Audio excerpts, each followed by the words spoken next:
가자. 내가 수진이에게 말했다. 여기 뭔가 이상해.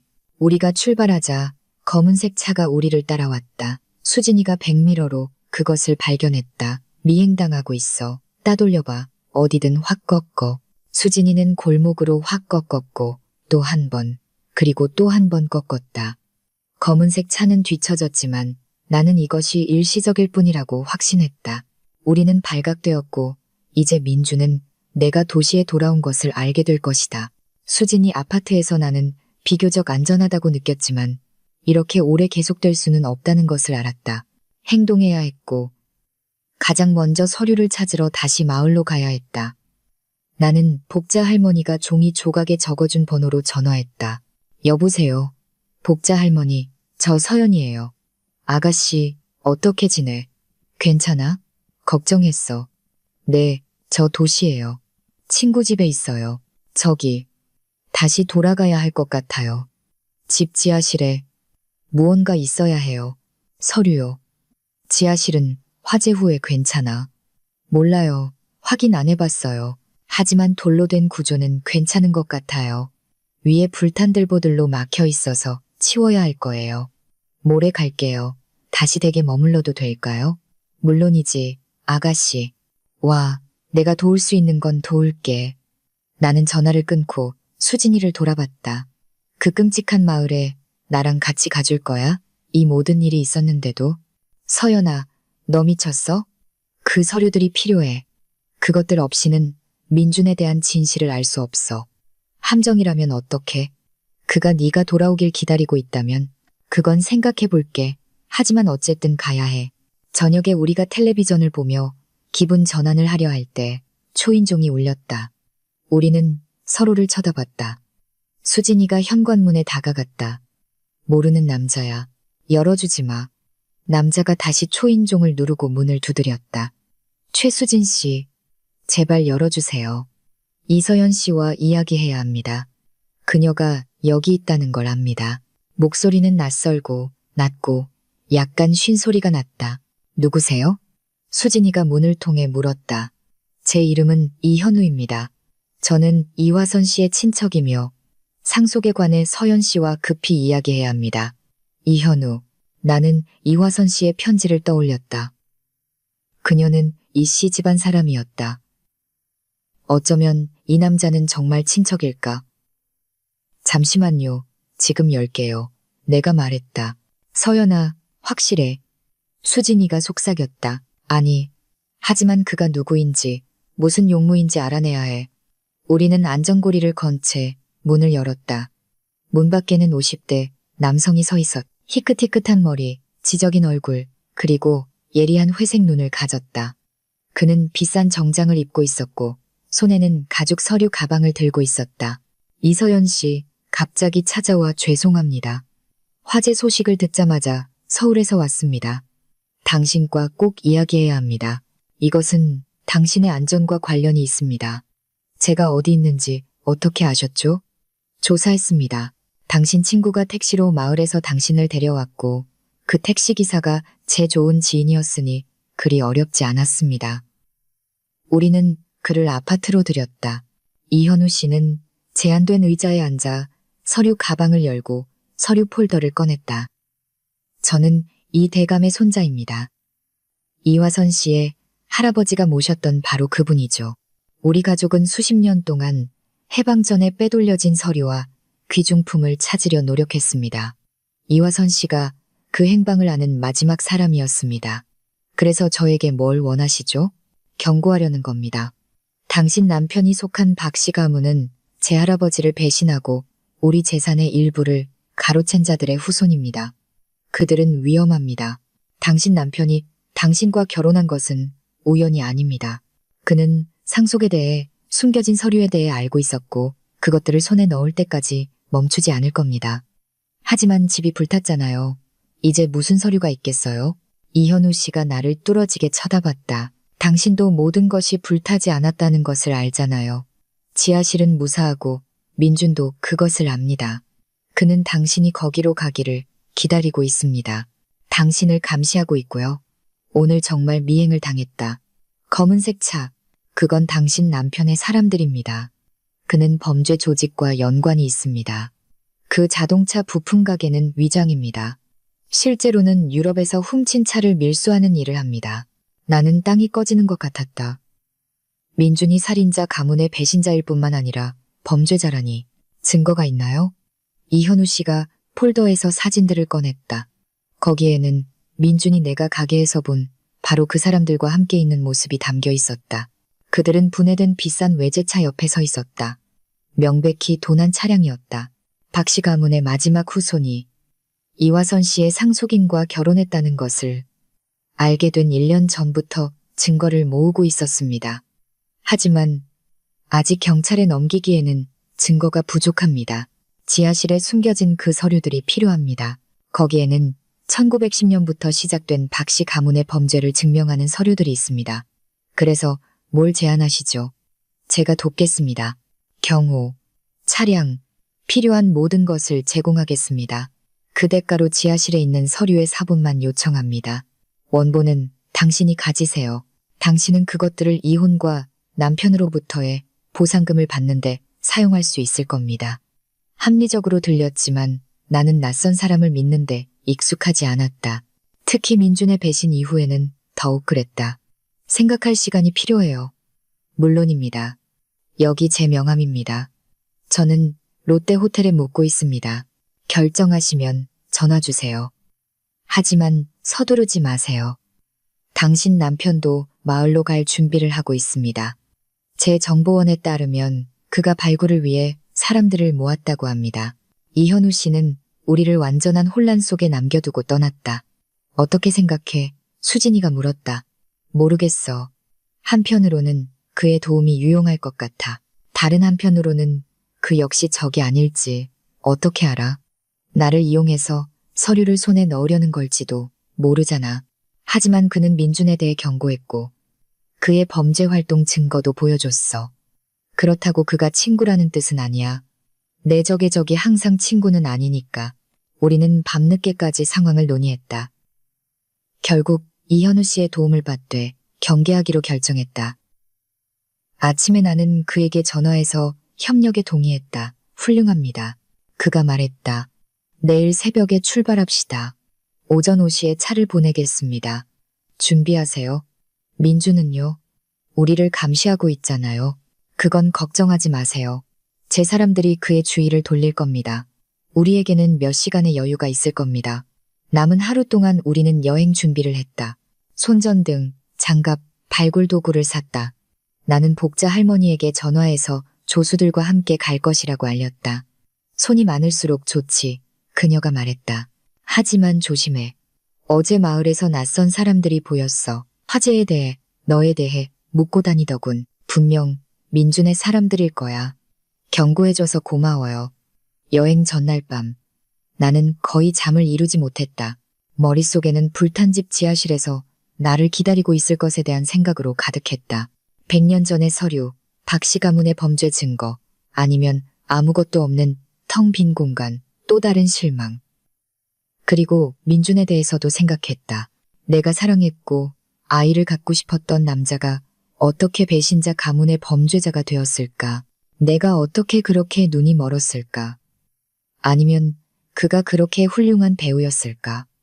오전 5시 짙게 선팅된 검은색 SUV가 우리를 데리러 왔다.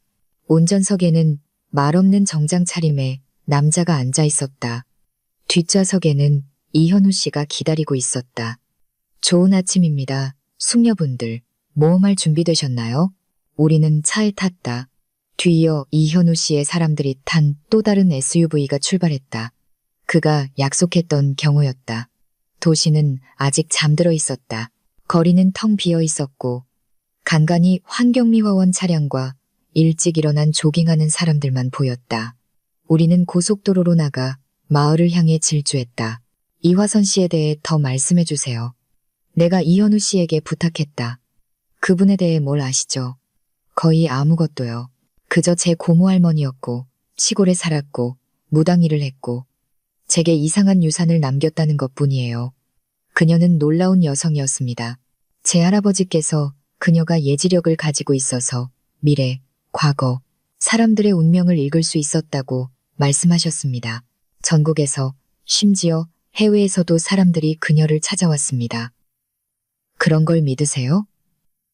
이현우 씨가 어깨를 으쓱했다. 제가 살면서 본 것들을 생각하면 뭐든지 믿을 준비가 되어 있습니다. 이화선 씨는 10년 전에 우리의 만남을 예언했습니다.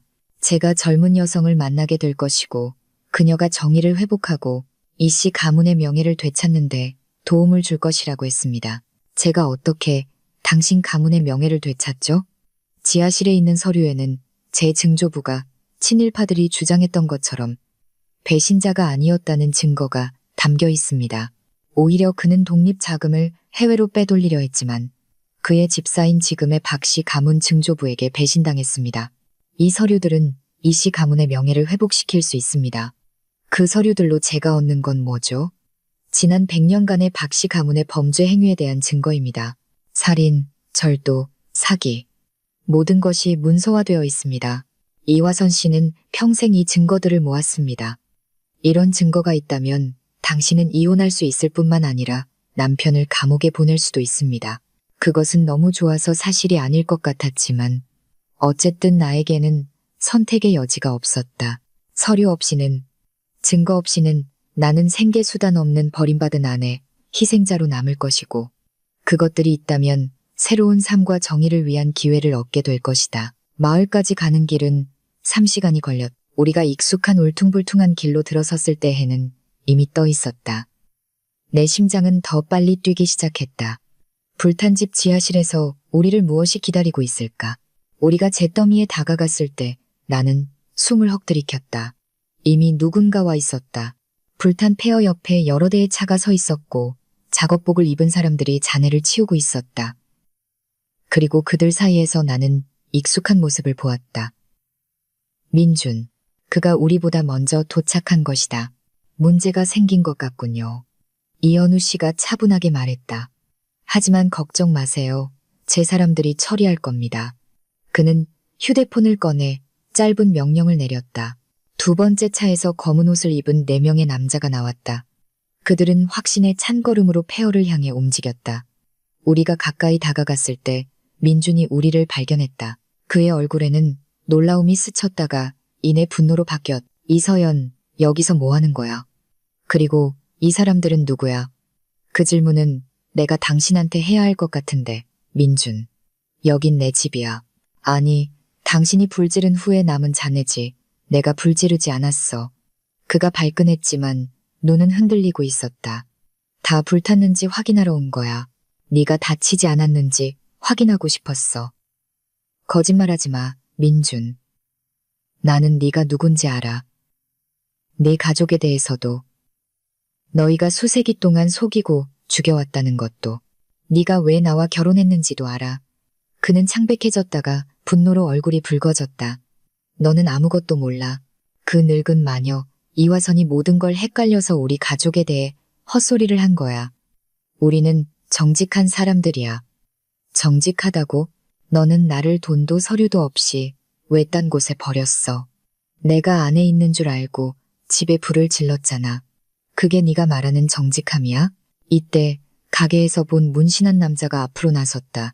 보스, 그만 떠들죠. 필요한 거 챙겨서 갑시다. 닥쳐, 민수. 민준이 쏘아붙였다. 내가 알아서 할게. 하지만 민수는 물러서지 않았다. 시간이 없어요. 서류가 지하실에 있다면 서둘러야 해요. 무슨 서류? 내가 대답을 알면서도 물었다. 민준이 피식 웃었다. 바보인 척하지 마. 서연아, 네 할머니가 지하실에 뭘 숨겼는지 잘 알잖아. 수억 원의 가치가 있는 서류들. 우리 가족이 이 지역 땅의 절반을 소유하고 있다는 증거. 이대감의 재산이 저 사기꾼 이씨 가문이 아니라 정당하게 우리 것이라는 증거 말이야. 이때 이현우 씨가 앞으로 나섰다. 박민준, 당신은 거짓말을 하고 있고 당신도 그걸 알고 있어. 당신 가족은 내 증조부를 배신하고 이 땅을 훔쳤소. 그리고 지하실에 있는 서류가 그걸 증명할 거요. 민준은 증오의 찬 눈으로 그를 쏘아봤다. 이현우, 당신이 끼어들 줄 알았어야 했는데. 하지만 괜찮아. 진실은 우리 편이니까. 진실. 이현우 씨가 웃었다. 누구의 진실이 더 강한지 확인해 봅시다. 얘들아, 시작해. 이현우 씨의 사람들이 폐허를 향해 움직였다. 민준의 사람들이 그들의 길을 막았다.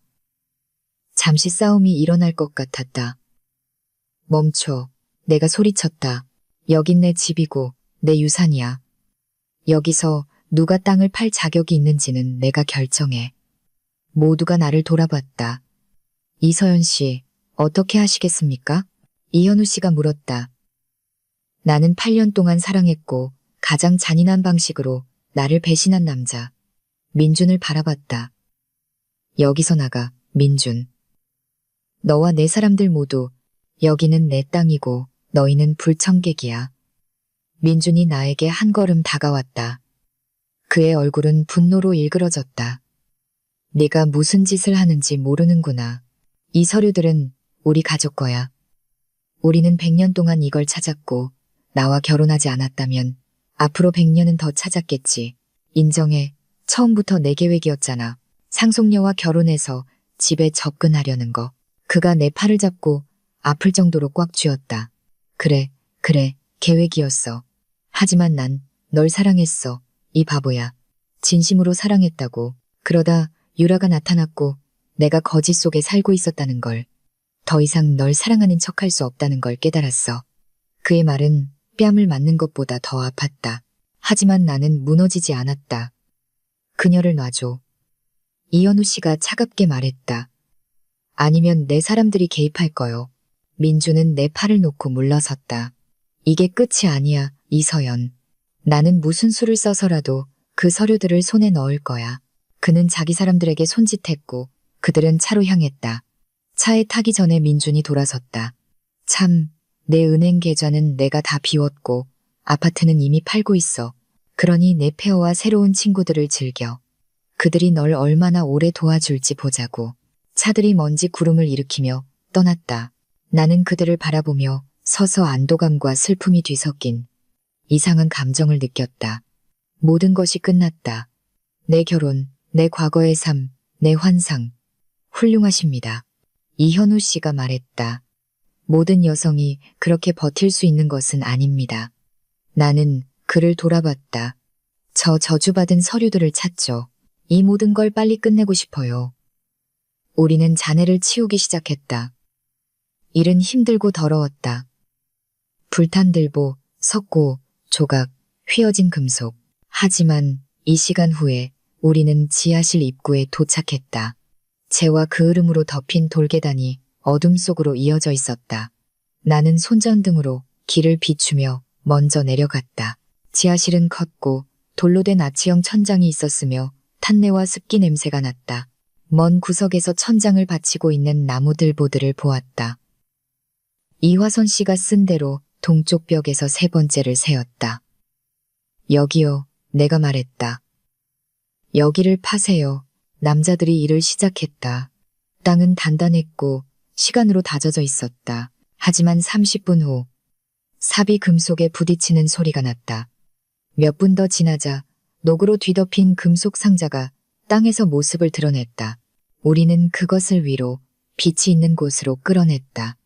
자물쇠는 녹슬어서 쉽게 부서졌다. 나는 떨리는 손으로 뚜껑을 열었다. 안에는 기름 먹인 천에 쌓인 폴더들이 있었다. 나는 첫 번째 것을 펼쳤다. 서류들은 낡고 누렇게 변했지만 잘 보존되어 있었다.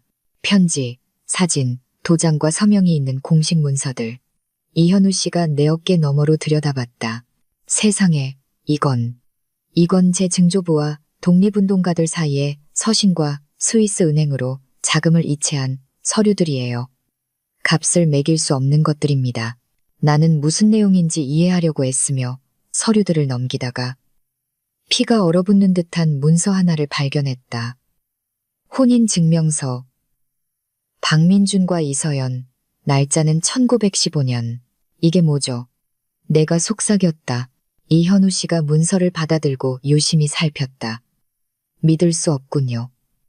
당신들의 조상입니다. 당신과 민주는 먼 친척입니다. 당신들의 증조 할아버지와 증조 할머니가 남매였군요. 나는 속이 메스꺼워졌다. 내가 친척과 결혼했다니 비록 멀지만 그래도. 잠깐만요. 여기 추신이 있습니다. 이현우 씨가 말했다. 이 결혼은 가문의 재산을 지키기 위한 위장 결혼이었습니다. 그들은 부부로서 함께 살지 않았습니다. 약간의 안도감이었지만 여전히 역겨웠다. 민주는 이걸 알고 있었을까? 그럴 가능성이 높습니다. 그가 족보를 연구했다면 친족 관계를 알아내고 일부러 당신에게 숨겼을 겁니다. 우리는 계속해서 서류를 살폈다. 거기에는 이현우 씨가 말했던 박 씨 가문의 범죄 증거들이 있었. 독립운동가들을 밀고 한 기록, 남의 재산을 탈취한 문서, 심지어 민준의 조상들이 참여한 고문 사진까지. 하지만 모든 것을 바꾼 또 다른 문서가 있었다. 1917년자 이 대감의 유언장. 거기에는 이 대감의 모든 재산이 비밀을 지키기 위해 박씨성을 쓰며 살았던 그의 혼외딸 이화선에게 상속된다고 쓰여 있었다. 이화선 씨가 이 대감의 딸이었. 그렇다면 당신 이서연 씨가 이대감 가문의 직계 상속인입니다. 이현우 씨가 내 말을 마쳤다. 모계를 통해서지만 어쨌든요. 그리고 저는 고작 조카 손자일 뿐입니다. 너무 벅찼다. 나는 땅바닥에 그대로 주저앉았다. 설 수가 없었다. 하루 만에 내가 먼 친척인 범죄자와 결혼했다는 것. 내가 귀족 가문의 후손이며 막대한 재산의 상속인이라는 것을 알게 되었다. 이제 어떻게 해야 하죠? 내가 이현우 씨를 보며 물었다. 우선 서류를 안전하게 보관하고 그 다음 스위스로 가서 돈을 찾고 그 다음은 당신이 결정할 일입니다. 정의를 회복하고 정당하게 당신 것인 땅을 되찾거나 아니면 그냥 여기서 멀리 떨어진 어딘가에서 새로운 삶을 시작할 수도 있습니다. 나는 서류가 든 상자, 집의 잿더미, 멀리 보이는 마을을 바라봤다. 내 모든 과거는 거짓이었지만 이제 나에게는 진짜 미래, 거짓과 배신에 의존하지 않는 나 자신의 미래를 건설할 기회가 있었다. 그때 복자 할머니가 준 휴대폰이 울렸다. 화면에 모르는 번호가 떴다. 여보세요? 이서연 씨. 경찰서의 순경입니다. 남편 박민준 씨가 교통사고를 당했습니다. 차가 도로를 이탈해 나무에 부딪혔습니다. 병원에서 중태입니다. 당신을 보고 싶다고 전해달라고 했습니다. 나는 얼어붙었다. 민준이 병원에 사고 아니면 또 다른 속임수일까? 정보 감사합니다. 생각해 볼게요. 전화를 끊고 나는 다른 사람들에게 전화 내용을 이야기했다. 가지마. 수진이가 말했다. 함정일 수도 있어. 아니면 엇보겠지. 이현우 씨가 덧붙였다. 때로는 운명이 스스로 배신자들을 벌하기도 하니까. 나는 무슨 생각을 해야 할지 몰랐다. 내 일부는 가고 싶었다. 그를 보고 싶었다. 어쩌면 마지막으로. 하지만 다른 일부는 그가 가한 배신, 고통을 기억했다. 결국 나는 가지 않기로 결정했. 민주는 나를 이 마을에 버렸을 때 자신의 선택을 했다. 이제 그 행동의 결과를 혼자 감당하게 두자. 우리는 서류를 챙겨 도시로 돌아왔다. 오는 길에 이현우 씨는 이 씨 가문의 명예 회복 계획, 땅과 재산의 일부를 되찾을 가능성에 대해 이야기했다. 나는 반쯤 듣는 둥, 마는 둥, 내 생각을 하고 있었. 나에게는 스위스 은행에 돈이 있고 내 혈통과 상속권을 증명하는 서류가 있고 새로운 삶을 시작할 기회가 있다. 하지만 놓아주지 않는 과거도 있다. 비록 거짓 위에 세워졌지만 8년의 결혼 생활, 비록 일방적이었지만 감정, 비록 깨졌지만 꿈. 도시에서 우리는 김병철 변호사에게 들렀다. 그는 모든 서류의 사본을 공증했다. 원본은 은행 금고에 보관했다. 이현우 씨는 자기 사본을 받고 서울로 떠나면서 진행 상황을 계속 알려주겠다고 약속했다. 나와 수진이는 그녀의 아파트로 돌아왔다. 나는 육체적으로나 감정적으로나 지쳐 있었지만 잠을 잘 수 없었다. 머릿속에는 내 인생을 송두리째 뒤흔든 최근 며칠의 사건들, 발견들이 맴돌았다. 다음 날 아침 나는 병원에 갔다. 민준에게가 아니라 그의 상태를 알아보기 위해서였다. 접수처에서는 그가 의식 없이 중환자실에 있다고 말했. 골절, 내부 출혈, 두부 외상. 생존 확률은 50대 50. 나는 무거운 마음으로 병원을 나섰다. 모든 것에도 불구하고 나는 그의 죽음을 바라지는 않았다. 그저 그가 내 인생에서 사라져서 내가 다시 시작할 기회를 주기를 바랐을 뿐이다. 일주일 후 새 신분증이 나왔다. 가장 먼저 나는 은행에 가서 계좌를 풀었다. 놀랍게도 민주는 모든 돈을 인출하지 못했다. 계좌에는 약 2천만 원이 남아 있었다. 많지는 않았지만 시작하기에는 충분했다. 그러고 나서 나는 스위스 은행에 연락했다. 상속 절차는 복잡했다. 직접 방문, 수많은 서류, 확인 절차가 필요했다. 하지만 이현우 씨가 추천한 변호사가 모든 것을 처리해주겠다고 약속했다. 2주 후 나는 취리히로 날아갔다. 서류가 든 캐리어와 새로운 삶에 대한 희망을 안고 혼자서 비행기에서 나는 앞으로 나를 무엇이 기다리고 있을지 생각했다. 돈은 자유를 줄 것이고 어디든 살고 무엇이든 할 수 있는 가능성을 줄 것이다. 하지만 내가 정말로 원하는 것은 무엇일까? 이전의 삶으로 돌아가는 것은 불가능하다. 대기업에서의 일, 월세 아파트, 외로움. 이것은 더 이상 나를 위한 것이 아니다. 나는 이 몇 주 동안 변했다. 더 강해졌고, 더 자신감 있어졌고, 더 자유로워졌다. 어쩌면 바닷가 어딘가에 집을 샀거나, 여행을 떠나, 세상을 보거나, 아니면 전에는 꿈도 꾸지 못했던 완전히 새로운 일을 시작할지도 모른다. 스위스 은행에서는 나를 중요한 고객으로 대접했다. 절차는 몇 시간이 걸렸지만 결국 나는 계좌에 접근할 수 있게 되었다. 7억 2천만 원, 나에게는 엄청난 재산이었다.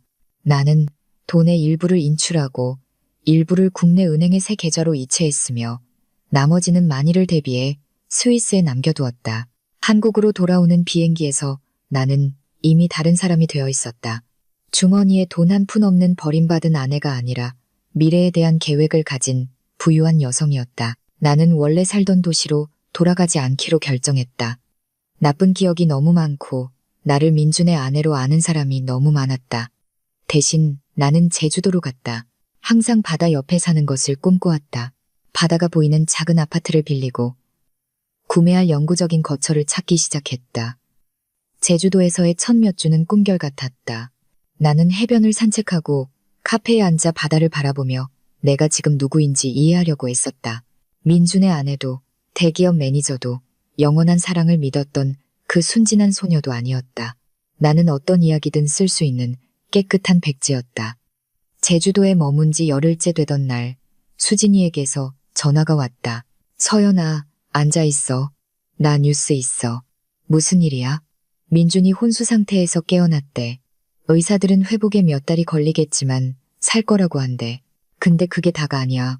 병원에서 바로 체포됐어. 체포됐다고? 왜? 그 이현우 씨 기억나? 그가 민준의 범죄 활동에 대한 서류를 경찰에 넘겼대. 밀수, 돈 세탁, 조직 범죄 연루. 최소 10년은 받을 거래. 나는 무슨 감정을 느껴야 할지 몰랐다. 안도감, 연민, 정의로운 응보.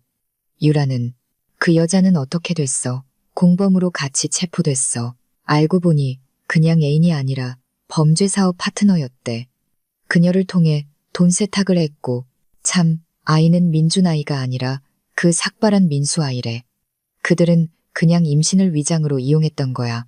그럼 아이에 대해 거짓말한 건 아니었네. 어쨌든 뭘 놀라겠어. 그의 인생 전체가 거짓이었는데. 수진이와의 통화 후 나는 발코니에 오래 앉아 바다 위로 지는 노을을 바라봤다. 민주는 감옥에, 유라도. 그들의 범죄 제국은 무너졌다. 싸구려 탐정 소설처럼 정의는 승리했다. 하지만 왠지 모르게 마음이 공허했다. 어쩌면 내가 여전히 몇 년 전에 사랑했던 그 민준을 기억하고 있기 때문일지도 모른다. 젊고 야망 있고 계획과 희망으로 가득 찼던 그 청년은 어디로 사라졌을까? 어느 순간에 그가 범죄자와 배신자로 변했을까? 며칠 후 모르는 번호로 전화가 왔다. 이서연 씨, 저 복자예요. 안녕하세요. 어떻게 지내세요? 제 새 번호는 어떻게 아셨어요? 할머니가 조용히 웃었다. 나만의 방법이 있지. 아가씨, 어떻게 지내? 아가씨, 어떻게 지내? 네, 남편한테 무슨 일 있었는지 들었어. 네, 감옥에 있어요. 아마 그게 최선이겠죠. 아마도가 아니라 확실히. 하지만 그것 때문에 전화한 건 아니야. 내가 이화선 씨에 대해 다 말해주지 않았다고 했던 거 기억나? 기억나요? 하지만 저희가 서류를 찾아서 그분의 출생에 대한 진실을 알게 됐잖아요. 전부 다는 아니야. 아가씨. 아직 더 있어. 나한테 와. 보여줄게. 왜요? 거긴 다 불탔잖아요. 마을은 죽었고 할 일도 없는데요. 와. 후회 안 할 거야. 그리고 지하실에서 가져온 그 서류들 가져와. 사본 말고 원본으로. 하지만 그건 서울은행 금고에 있는데요. 꺼내와. 중요해. 그녀의 목소리에는 내가 동의하게 만드는 무언가가 있었다. 3일 후 나는 한 달 전에 도망쳤던 바로 그 마을로 가고 있었다. 가방에는 은행에서 꺼낸 지하실의 원본 서류들이 들어있었다. 마을은 이전보다 더 버려진 것처럼 보였다. 몇몇 집은 창문이 판자로 막혀 있었다. 거리에는 아무도 없었다. 개 짖는 소리조차 들리지 않았다. 복자 할머니가 대문 앞에서 나를 맞았다. 그녀는 이상하게 장엄해 보였다. 마치 중요한 행사를 준비하는 것 같았다. 내가 전에 보지 못했던 검은 원피스를 입고 있었고 흰머리는 단정하게 빗어 넘겼다. 들어와, 아가씨. 약초차 준비했어. 우리 이야기해야 해. 집안은 여전했다. 같은 구들, 같은 수놓은 그림, 같은 약초 냄새. 하지만 무언가 변해 있었다. 분위기는 더 긴장되고 전기가 흐르는 것 같았다. 복자 할머니는 나를 식탁에 앉히고 차를 따라준 다음 맞은편에 앉아 나를 뚫어지게 쳐다봤다. 서류 가져왔어? 네, 여기요. 그런데 왜 필요하세요? 할머니는 폴더를 받았지만 열지 않았다. 그냥 그 위에 손을 얹었다. 마치 종이를 통해 무언가를 느끼는 것처럼. 있잖아, 아가씨. 나는 그냥 이웃이 아니었어. 이화선 씨는 내 어머니였어. 뭐라고요? 하지만 어떻게? 할머니는 김복자 씨고 그분은 이화선 씨잖아요. 이름이 다른데요. 할머니가 슬프게 미소 지었다. 나는 혼의 자식이었어. 어머니가 17살에 지나가던 장교에게서 나를 낳았지. 그때는 끔찍한 수치였어. 나를 이웃 마을의 양녀로 보냈고 고아로 기록됐지. 하지만 어머니는 항상 멀리서 나를 지켜봤고 내가 자라자 여기로 돌아와 옆에 살게 됐어. 어머니는 내가 딸이라고 끝내 인정하지 않았어. 죽기 직전에야 말씀하셨지. 나는 무슨 말을 해야 할지 몰라 그녀를 쳐다봤다. 또 다른 비밀, 또 다른 거짓말. 그런데 왜 저한테 이걸 말씀하세요? 왜냐하면 너도 내 친척이니까. 정확히 말하면 증손여뻘 조카지. 그리고 가장 중요한 또 다른 비밀이 있기 때문이야. 복자 할머니는 일어나 낡은 장롱으로 갔다. 거기서 다른 벨벳으로 덮인 작은 상자를 꺼냈다. 어머니가 올 사람을 위해, 너를 위해 이걸 남겼어. 하지만 네가 지하실에서 서류를 찾고 네 출생의 비밀을 알게 된 후에야 전해주라고 하셨지. 그녀는 상자를 열었다. 안에는 머리 부분에 화려한 무늬가 새겨진 세월에 검게 변한 낡은 열쇠가 있었다. 이게 무슨 열쇠예요? 이씨 가문의 진짜 보물로 가는 열쇠야. 스위스에 있는 서류와 돈은 일부일 뿐이야. 주된 재산은 다른 곳에 숨겨져 있어. 어디예요? 서울 명동에 있는 집이야. 공식적으로는 국가 소유지만 실제로는 당국이 모르는 비밀의 방들이 있어. 이 대감은 똑똑한 사람이었어. 그는 해방이 불가피하다는 것을 알고 준비했지. 그는 자신의 서울집 지하실에 비밀 저장고를 만들었어. 거기에는 금, 보석, 거장들의 그림이 있어. 가치는 수천억 원에 달해. 그것은 헛소리처럼 숨겨진 보물에 대한 동화처럼 들렸다. 그게 사실이라면 이화선 씨는 왜 직접 사용하지 않으셨죠? 할 수 없었어. 저장고는 3가지가 있어야만 열 수 있어. 열쇠, 상속권을 증명하는 서류, 그리고 이씨 가문직계 후손의 피. 거기에는 비밀이 있는 낡은 자물쇠가 있어. 모든 조건을 지키지 않고 열려고 하면 장치가 작동해서 저장고가 한강물에 잠기게 될 거야. 이 모든 걸 어떻게 아세요? 어머니가 돌아가시기 전에 말씀해 주셨어. 평생 이 비밀을 지키며 진짜 상속인이 나타나기를 기다렸고 마침내 기다렸지. 그녀가 예언했던 대로 네가 온 거야. 나는 열쇠를 받아들고 돌려보았다. 무겁고 차가웠다. 거기에서는 역사, 비밀, 어쩌면 죽음의 냄새가 났다. 모르겠어요. 이 보물들을 원하는지. 평범한 삶을 살기에는 충분한 돈이 있는데요. 돈 문제가 아니야, 아가씨. 정의의 문제지. 이 재산들은 내 가족의 것이었고 도둑맞고 약탈당하고 다른 사람들에게 빼앗겼어. 너를 위해서가 아니라 조상들의 기억을 위해 되찾아. 할머니는 어떻게 되시는데요? 할머니도 상속인이잖아요. 이화선 씨의 딸이시고요. 할머니가 고개를 저었다. 나는 78이야. 수천억 원으로 뭘 하겠어? 집도 있고 먹을 것도 있고 죽을 때까지 충분해. 하지만 너는 아직 살 날이 많아. 어쩌면 진짜 가정을 꾸리고 아이들도 낳겠지. 그들에게 이 돈이 필요할 거야. 아이들. 그 말에 마음 한구석이 찔렸다. 의사들은 내가 임신에 문제가 있다고 했지만 불가능한 것은 아니라고 했다. 어쩌면 언젠가는 모든 것에 감사드려요. 복자 할머니, 도움, 진실, 이 열쇠까지. 하지만 새로운 모험을 할 준비가 되었는지는 확신이 서지 않아요. 생각해봐, 아가씨. 시간은 있어. 명동의 그 집은 어디 안 가. 국가의 보호 아래 있는 건축 기념물이니까 지하실의 비밀방에 대해서는 아무도 짐작조차 못할 거야. 우리는 이화선 씨에 대해, 과거에 대해, 우리 가족의 운명이 어떻게 얽혔는지에 대해 오랫동안 이야기했다. 알고 보니 복자 할머니를 낳은 그 장교는 이 대감의 동생이었다. 그래서 우리는 정말로 비록 멀지만 친척이었다. 내가 떠나려고 할 때 복자 할머니가 갑자기 말했다. 참, 네 남편은 살아남을 거야. 하지만 다시는 걷지 못할 거야. 척추가 손상돼서 평생 휠체어 신세를 질 거야. 어떻게 아세요? 의사들은 아직 정확한 예후를 내놓지 않았는데요. 할머니가 신비롭게 미소 지었다. 나는 많은 것을 알아, 아가씨. 어머니에게서 능력을 물려받았거든. 다른 사람에게 보이지 않는 것을 봐. 그리고 이것만은 더 말해줄게. 그 사람 때문에 걱정하지 마. 각자 자기가 받을 것을 받는 거야. 그는 너를 감옥에 가두려고 했으니 이제 그 자신이 자기 몸이라는 감옥에 갇힌 거지. 그녀의 말은 잔인하게 들렸지만 공정했다. 민주는 정말로 자기가 받을 것을 받았다. 내가 그를 벌한 것이 아니었다. 운명이 스스로 모든 것을 결정했다. 제주도로 돌아오는 길에 나는 주머니 속의 열쇠와 서울의 보물에 대해 생각했다. 그것들을 찾아야 할까? 이 수천억 원이 내게 필요할까? 아니면 과거는 과거에 묻어두고 현재를 사는 것이 나을까?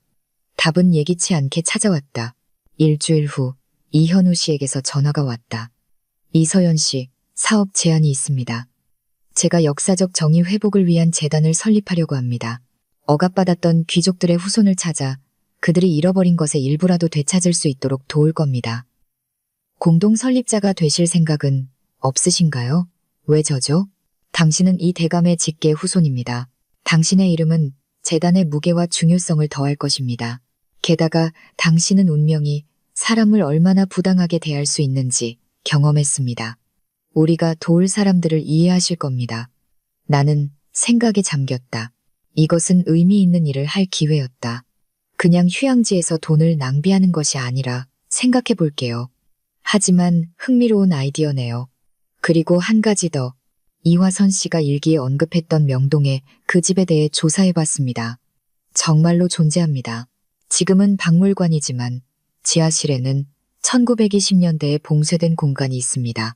공식적으로는 비어 있다고 하지만 제가 찾은 기록 보관소 문서에 따르면 어떤 설계도에도 표시되지 않은 방들이 있어야 합니다. 그렇다면 복자 할머니가 진실을 말한 것이다. 보물은 정말로 존재할 수 있다. 혹시 그 방들의 열쇠를 가지고 계십니까? 이현우 씨가 희망에 찬 목소리로 물었다. 나는 주머니 속의 열쇠를 만지작거리며 잠시 침묵했다. 아니요, 안타깝게도 없습니다. 왜 거짓말을 했을까? 아마도 이 비밀을 나눌 준비가 되지 않았기 때문일 것이다. 이현우 씨는 좋은 사람이었고 나를 도와줬지만 이 씨 가문의 보물은 내 유산이고 내 책임이다. 내가 그것들로 무엇을 할지 스스로 결정할 것이다. 통화 후 나는 결심했다. 서울로 가서 그 집을 찾고 저장고를 열어볼 것이다. 돈 때문이 아니라 진실을 위해, 이 이야기를 완전히 마무리 짓기 위해 3일 후 나는 서울에 있었다. 도시는 비와 바람, 전형적인 서울의 가을 날씨로 나를 맞았다. 나는 명동 근처 호텔에 방을 잡고 필요한 집을 찾아 나섰다. 금방 찾았다. 아르누보 양식의 아름다운 건물로 치장 벽토와 단철 발코니가 있었다. 입구의 명판에는 19세기 도시생활박물관이라고 쓰여 있었다. 나는 표를 사서 안으로 들어갔다. 박물관은 작고 지방적이었다. 지난 세기의 가구가 있는 몇 개의 방, 무명, 화가들의 그림, 생활용품이 든 진열장. 방문객은 거의 없었고 선생님과 함께 온 초등학생 그룹뿐이었다. 나는 복도 끝에 있는 직원 전용이라는 푯말이 붙은 문을 찾아다니며 전시실을 헤맸다. 근처에 아무도 없을 때까지 기다렸다가 열어보려고 했다. 잠겨 있었다. 창의력을 발휘해야 했다. 나는 친절한 얼굴의 나이든 관리인에게 다가가 역사 잡지에 이 집에 대한 기사를 쓰고 있다고 말했다. 지하실을 보여줄 수 있는지 물었다. 그녀는 망설였지만 나는 미리 인쇄소에서 만든 기자 명함을 보여주었다. 믿었다. 지하실은 저 문 뒤 계단으로 통해요. 하지만 재밌는 건 아무것도 없어요. 낡은 가구와 잡동사니 창고죠. 그리고 지하실 일부는 일제강점기 때 봉쇄됐어요. 와인 저장고였다고 하는데 복원하지 않기로 했대요. 볼 수 있을까요? 기사에는 모든 세부 사항이 중요해서요. 관리인은 어깨를 으쓱하며 열쇠를 주었다. 올해는 말고 조심하세요. 계단이 낡아서 군데군데 썩었거든요. 나는 지하실로 내려갔다. 축축하고 차갑고 낮은 아치형 천장이 있었다. 정말로 절반은 낡은 가구, 부서진 진열장, 먼지 쌓인 상자들로 가득 차 있었다. 하지만 먼 끝에서 나는 다른 벽들보다 분명히 나중에 지어진 벽돌벽을 보았다. 가까이 다가가 벽돌을 더듬기 시작했다. 그중 하나가 흔들렸다. 나는 그것을 빼내려고 했고 빠졌다. 그 뒤에는 두 번째 벽돌줄이 있었지만 작은 틈이 있었다. 나는 휴대폰 손전등으로 그곳을 비춰 금속문을 보았다. 심장이 더 빨리 뛰기 시작했다. 설마 이게 그 저장고일까? 하지만 봉쇄된 벽을 어떻게 통과하지? 나는 위로 올라가 관리인에게 열쇠를 돌려주고 떠나야 했다. 하지만 나는 박물관이 닫혔을 때 밤에 다시 돌아올 것을 알고 있었다. 남은 하루 동안 나는 준비했다. 작은 곡괭이, 망치, 손전등, 장갑 등 도구를 샀다. 인터넷에서 건물 평면도를 연구하고 경보 시스템에 대한 정보를 찾았다. 알고 보니 지하실에는 경보 시스템이 없고 입구문과 1층 창문에만 있었다.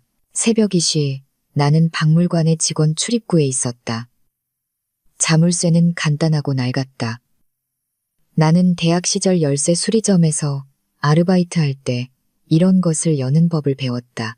5분 후 나는 안에 있었다. 소리를 내지 않으려고 애쓰며 지하실로 내려갔다. 벽돌 벽을 허물기 시작했다.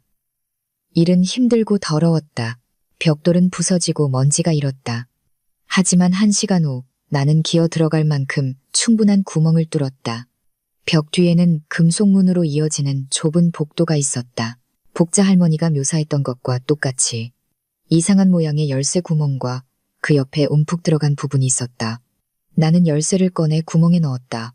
완벽하게 맞았다. 하지만 돌리려고 했을 때 아무 일도 일어나지 않았다. 복자 할머니의 후손의 피에 대한 말이 떠올랐다. 미친 소리처럼 들렸지만 만약 사실이라면 나는 장갑을 벗고 만일을 대비해 가져온 커터칼을 주머니에서 꺼내 손가락에 작은 상처를 내고 자물쇠 옆 움푹 들어간 부분에 피를 떨어뜨렸다. 조용한 딸깍 소리가 났다. 나는 열쇠를 돌렸고 무거운 문이 천천히 열렸다. 그 뒤에는 방이 있었다. 아니, 방이 아니라 홀이었다. 나는 손전등을 켜고 숨을 헉들이켰다. 벽을 따라 먼지로 뒤덮인 상자들이 서 있었다. 선반 위에는 그림처럼 보이는 두루마리들이 놓여 있었다. 구석에는 무거운 무언가가 든 상자들이 쌓여 있었다. 나는 가장 가까운 상자로 다가가 열었다. 금, 동전, 보석. 금괴. 두 번째 상자, 세 번째 상자 모두 똑같았다. 금과 보석으로 된 엄청난 재산. 두루마리 중 하나를 펼쳤다. 그림이었다. 전문가가 아닌 나조차도 거장의 솜씨를 알아볼 수 있었다. 기몽도 같았다. 두 번째 두루마리, 신윤복. 세 번째, 정선인 것 같다. 상자 안에는 서류, 은행어음, 구한말 시대의 주식들이 있었다. 물론 대부분은 이제 가치가 없었지만 여전히 존재하는 일부 해외 기업의 주식들은 만약 진품이라면 수백억 원의 가치가 있었다. 나는 본 것에 압도되어 먼지 쌓인 바닥에 그대로 주저앉았다. 복자 할머니는 과장하지 않았. 여기에는 여러 생애를 호화롭게 살거나 수백 명의 사람들을 돕고 수십 개의 파괴된 운명을 복원하기에 충분한 부가 있었다. 이 모든 것을 가지고 내가 무엇을 해야 할까? 꺼내가는 것은 불가능하다. 너무 많다. 공식적으로 신고하면 국가와의 끝없는 법적 다툼이 시작될 것이다. 여기에 남겨두자니 그럼 나는 왜 이 모든 것을 찾았는가? 나는 금화 몇 개, 에메랄드가 밝힌 반지 하나, 서류 뭉치 하나만 조금 가져가기로 결심했다. 나머지는 일단 여기에 두자. 이 부를 어떻게 올바르게 처리할지 생각해내면 다시 돌아올 것이다. 나는 지하실에서 나와 벽에 구멍을 내가 할 수 있는 한 막았다. 완벽하지는 않았지만 대충 보면 눈에 띄지 않았다. 박물관에서 나와 조심스럽게 문을 닫았다. 호텔에서 나는 가져온 것을 불빛 아래서 살펴보았다. 반지는 다이아몬드로 둘러싸인 커다란 에메랄드가 밝혀 있어 놀랍도록 아름다웠다. 안쪽에는 사랑하는 딸 화선에게 사랑하는 아버지가라는 문구가 새겨져 있었다. 아마 이 대감이 그의 혼외딸에게 준 선물이었을 것이다. 서류들은 더욱 흥미로웠. 그 중에는 고종 황제가 독립운동 자금 지원 시도에 대해 이 대감에게 보낸 감사 편지와 결국 실행되지 못한 망명 계획이 담긴 이 대감의 답장이 있었다. 이 서류들은 역사적으로 매우 귀중했다. 박물관에 전시되어 연구되어야 했다. 하지만 출처를 밝히지 않고 어떻게 전달할 수 있을까? 아침에 나는 이현우 씨에게 전화했다. 재단에 참여하기로 동의합니다. 그리고 역사학자들이 관심을 가질 만한 것이 있습니다. 그게 뭐죠? 구한말 시대의 서류, 이 대감과 황실 사이의 서신, 원본입니다. 그가 숨을 헉들이켰다. 어디서 구하셨죠? 이화선 씨의 서류들 사이에서 찾았습니다. 아마 평생 보관하고 있었던 것 같습니다. 약간의 거짓말이었지만 필요했다. 아직 저장고의 비밀을 밝힐 준비가 되지 않았다. 놀라운 발견입니다. 즉시 기록 보관소에 전달하고 출판해야 합니다. 재단에 기부하겠지만 익명으로 하는 조건입니다. 제 이름 주위에 불필요한 소란을 원치 않습니다. 물론입니다. 원하시는 대로 하죠. 언제 서울로 오실 수 있습니까? 일주일 후에 처리해야 할 일이 좀 있습니다. 다음 며칠 동안 나는 생각에 잠겨 보냈다. 나에게는 이 시가문의 부, 자유, 원하는 대로 살 수 있는 가능성이 있었다. 하지만 내가 정말로 원하는 것은 무엇일까? 답은 예기치 않게 찾아왔다.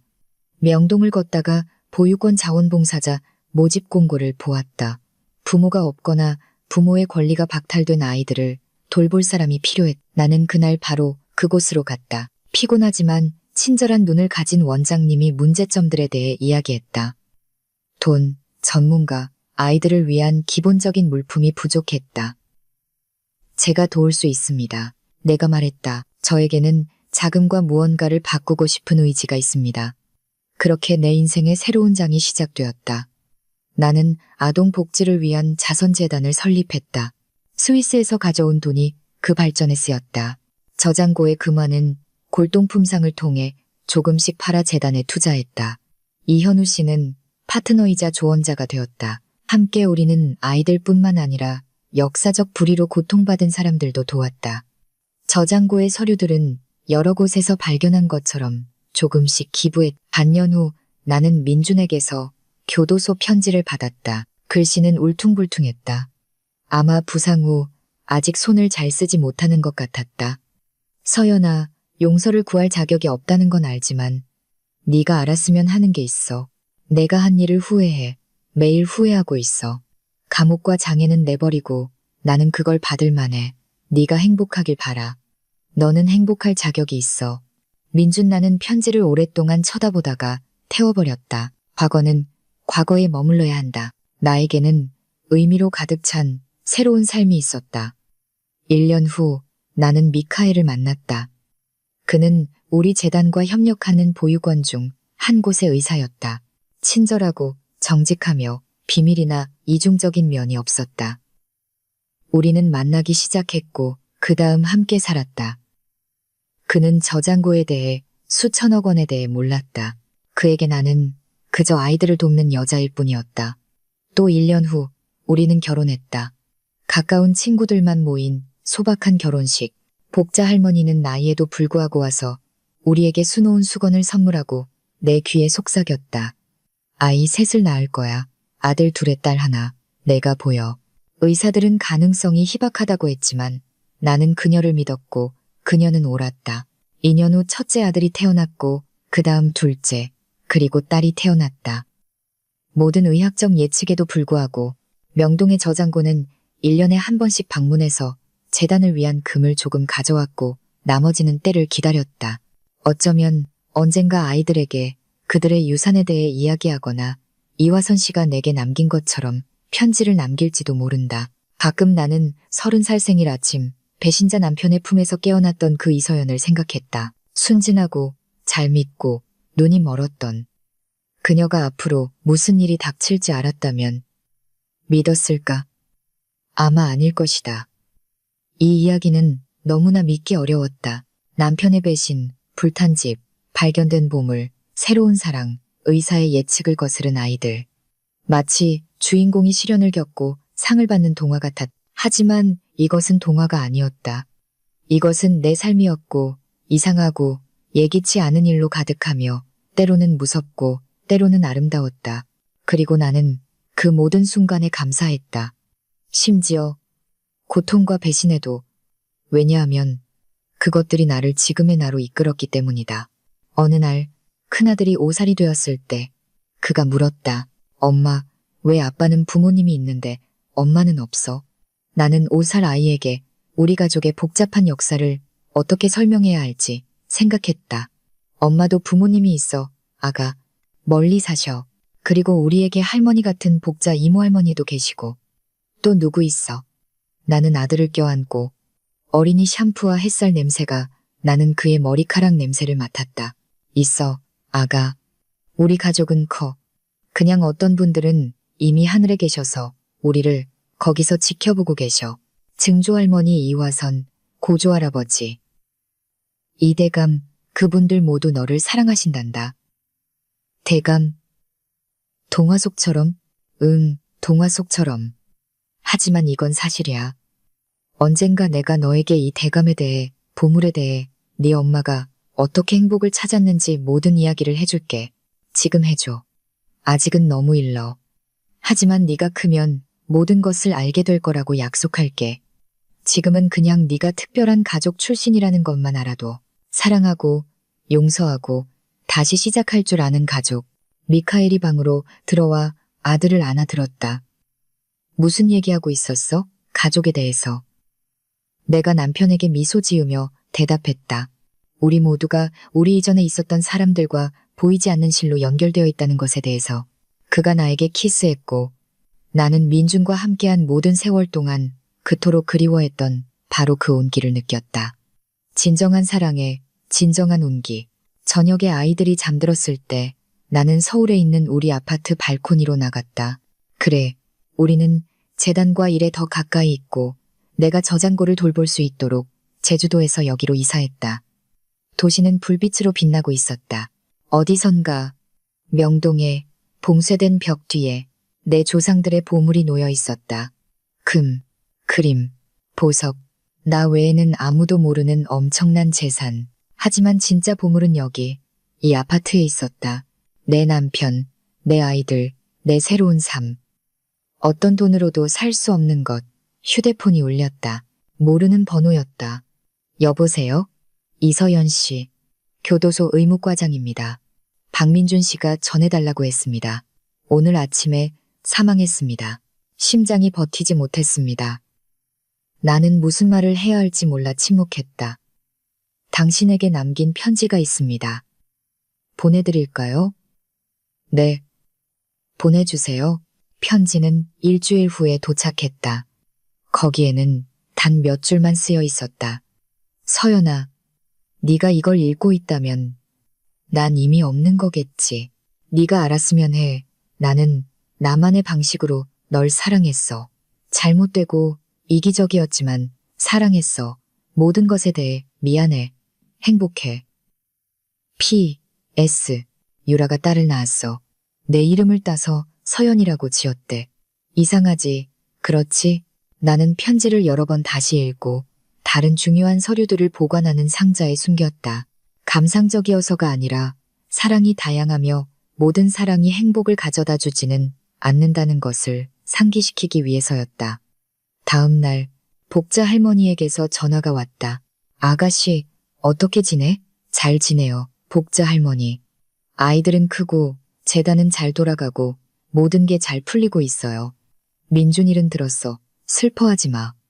각자 자기 운명이 있는 거야. 슬프지 않아요. 그냥 이상해요. 8년을 함께 산 사람이 죽었는데 거의 아무것도 느껴지지 않아요. 그건 정상이야, 아가씨. 그는 네가 불탄 집 앞에 버려졌던 그날 너에게 죽은 거야. 이제 그냥 몸이 영혼을 따라간 거지. 복자 할머니. 할머니는 항상 하실 말씀을 아시네요.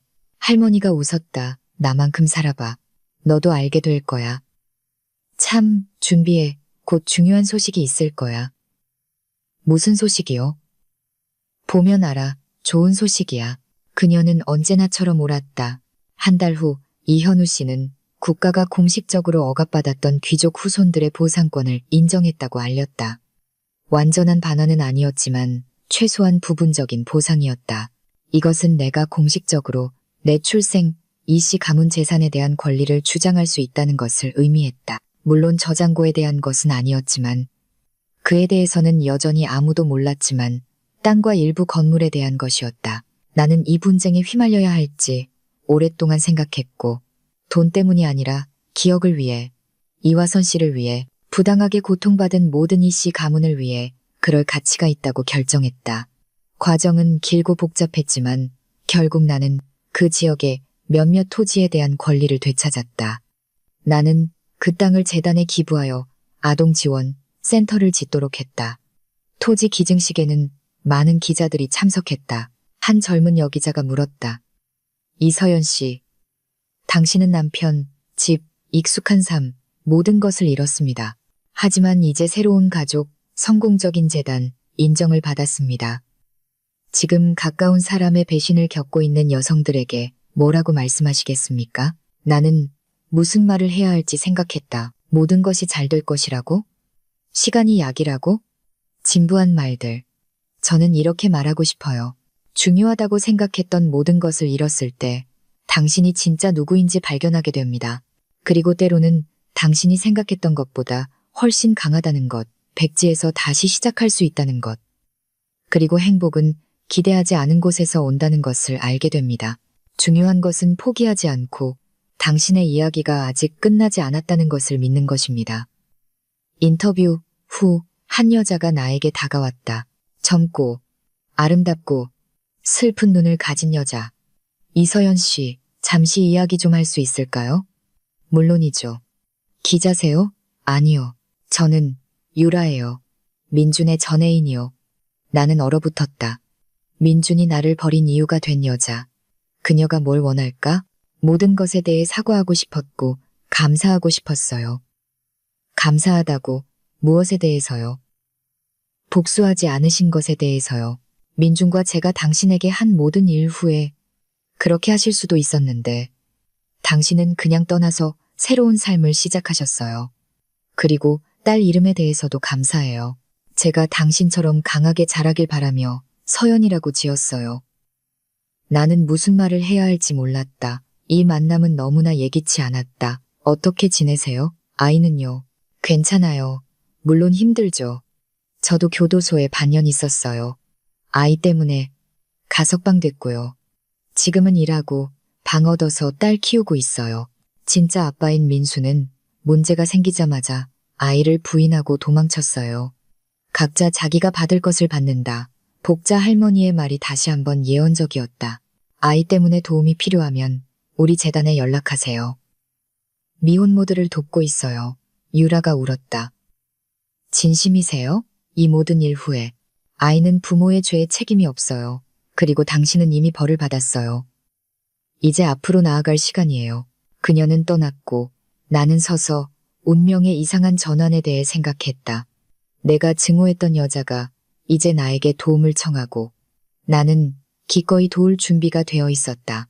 왜냐하면 나는 그들을 위해서가 아니라 나 자신을 위해 용서하는 법을 배웠기 때문이다. 저녁에 나는 미카엘에게 만남에 대해 이야기했다. 당신은 놀라운 여자야. 그가 나를 껴안으며 말했다. 누구나 그런 일을 용서할 수 있는 건 아니야. 용서하는 게 아니야. 그냥 이 짐을 내 안에 품고 싶지 않을 뿐이야. 증오는 증오받는 사람이 아니라 증오하는 사람을 파괴하니까. 현명하네. 어디서 그런 생각을. 복자 할머니에게서요. 그분이 많은 것을 가르쳐 주셨어요. 몇 달 후 복자 할머니가 돌아가셨다. 잠결에 조용히. 이웃들이 하루 후에 그녀를 발견했다. 식탁 위에는 나에게 보내는 편지가 놓여 있었다. 사랑하는 서연아, 네가 이걸 읽을 때쯤 나는 이미 어머니와 우리 모든 조상들이 계신 곳에 있을 거야. 울지 마. 나는 길고 충만한 삶을 살았어. 네가 행복을 찾고 내 아이들이 태어나는 것을 보았어. 그것으로 충분해. 집은 너에게 남길게. 네게는 필요 없다는 걸 알지만 간직해줘. 어쩌면 언젠가 네 아이들이 자기들의 역사가 어디서 시작되었는지 알고 싶어 할지도 몰라. 아궁이에서 세 번째 판자 아래 마루 밑에 작은 상자가 숨겨져 있어. 그 안에는 내 어머니 이화선 씨의 일기들이 있어. 그녀의 모든 예언, 환영, 그녀가 도왔던 사람들의 이야기. 이것도 내 유산의 일부야. 그리고 명동의 저장고에는 비밀의 방이 하나 더 있어. 그림이 있는 선반 뒤 아래에서 세 번째 벽돌을 눌러. 거기에는 이 대감이 가장 소중히 여겼던 것이 있어. 금도 보석도 아니야. 직접 보게 될 거야. 행복해, 아가씨. 너는 그 행복을 받을 자격이 있어. 너의 할머니, 복자. 나는 편지를 읽으며 울었다. 내 인생의 가장 어두운 순간에 나타나 진짜 가족이 되어준 여인을 위해 울었다. 장례식에는 그 작은 마을치고는 놀라울 정도로 많은 사람들이 왔다. 알고 보니 복자 할머니는 그녀의 어머니처럼 사람들을 돕고 약초로 치료하고 조언하고 지지해 주었고 사람들은 그 선행을 기억하고 있었다. 장례식 후 나는 며칠 동안 마을에 머물렀다. 복자 할머니가 알려준 곳에서 이화선 씨의 일기를 찾았다. 작은 글씨로 빽빽하게 쓰인 두꺼운 공책들. 수백 명의 이야기, 예언, 처방전, 세대의 지혜. 그러고 나서 서울 저장고로 가서 비밀의 방을 찾았다. 열고 얼어붙었다. 거기에는 보물이 아니라 책이 있었다. 수백, 수천 권의 책. 이 대감의 도서관, 희귀본, 필사본, 초판본. 어떤 학자, 역사가, 애서가에게나 진정한 보물, 그리고 후손. 이것을 찾은 사람에게 보내는 이 대감의 편지. 금은 훔칠 수 있고 보석은 빼앗을 수 있으며 땅은 점령당할 수 있다. 하지만 책에 담긴 지식은 영원하다. 이것이 우리 가문의 진정한 재산이다. 이것을 지키고 다음 세대에 전하라. 세기의 지혜가 사람들에게 봉사하게 하라. 이대감 1917년. 나는 책들 사이에 오랫동안 서서 조상이 내게 어떤 책임을 지웠는지 깨달았다. 이 책들은 사람들에게 공개되어야 했다. 하지만 저장고의 비밀을 밝히지 않고 어떻게 할 수 있을까? 해결책은 점차 떠올랐다. 나는 경매에서 희귀본 책들을 조금씩 사들여 익명의 후원자 이름으로 도서관에 기증하기 시작했다. 그러고 나서 저장고의 책들을 슬쩍 섞어 넣었다. 아무도 이 보물들이 어디서 나오는지 알 수 없었지만 그것들을 받는 것을 기뻐했다. 그렇게 책 한 권, 한 권, 지식은 사람들에게 돌아갔다. 일부, 특히 귀중한 책들은 내 아이들을 위해 남겨두었다. 언젠가 그들이 이 일을 계속할 것이다. 민준이 나를 버려진 집으로 데려간 그날로부터 5년이 지났다. 내 인생을 송두리째 바꾼 5년. 나는 그가 나를 배신하지 않았다면 어땠을까 자주 생각했다.